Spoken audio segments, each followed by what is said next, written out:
ညောင်ရွှေမြို့နယ်တလဲဦးကြီးရွာအုပ်စုညောင်ဝင်းရွာကငလင်ဘေးတဲ့ပြည်သူတွေဖြစ်ပါတယ်ကျွန်တော်တို့ဒီနေ့လာရောက်ပြီးတော့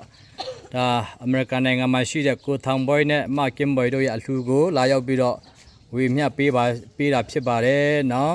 အလှူရှင်များကိုကျေးဇူးတင်စကားမေတ္တာပို့တာပေးပါအောင်တရားလောက်နော်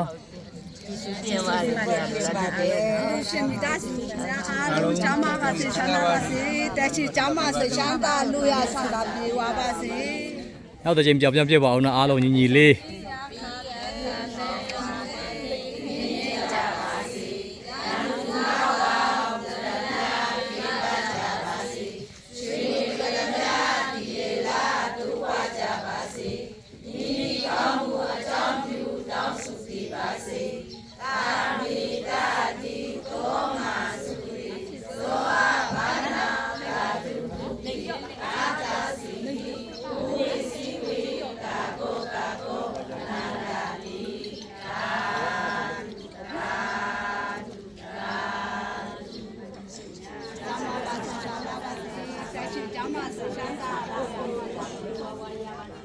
ကဲအားလုံးလက်ခုပ်တီးအောင်